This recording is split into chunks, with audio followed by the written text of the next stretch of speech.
नमस्कार दोस्तों, स्वागत है आपका।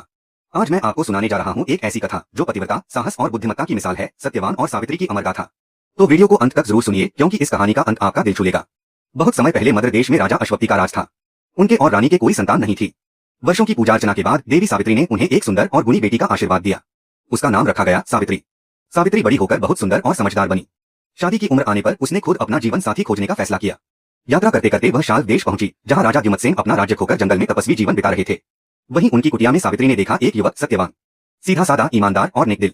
सावित्री ने तय कर लिया, यही मेरा जीवन साथी होगा। लेकिन जब वह अपने पिता के पास लौटी और सत्यवान से विवाह की इच्छा जताई, तभी महर्षि नारद आए।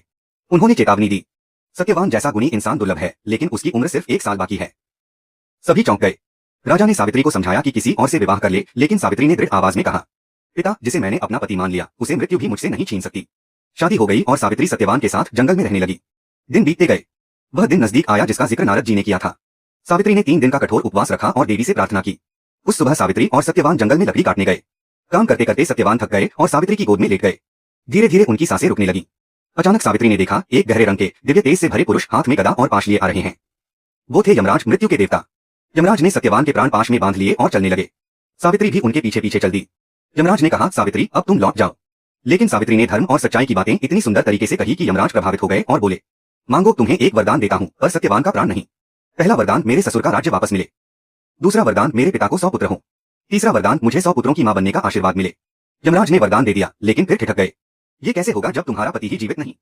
सावित्री मुस्कुराई, आपने मुझे 100 पुत्रों की मां बनने का वरदान दिया है, तो मेरे पति को जीवन देना ही होगा। यमराज उसकी बुद्धिमानी और पतिव्रता से इतने प्रसन्न हुए कि बोले, सावित्री, तुम्हारा नाम सदा अमर रहेगा। मैं सत्यवान को जीवन देता हूँ। सत्यवान उठ बैठे और दोनों खुशी खुशी कुटिया लौट आए। ससुर को राज्य मिला, पिता को संतान और सावित्री का नाम अमर हो गया। दोस्तों, ये थी सत्यवान और सावित्री की प्रेरणादायक कहानी।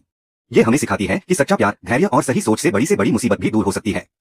अगर आपको ये कहानी पसंद आई हो तो वीडियो को लाइक और शेयर जरूर करें और चैनल को सब्सक्राइब करें ताकि अगली कहानी आप तक सबसे पहले पहुंचे।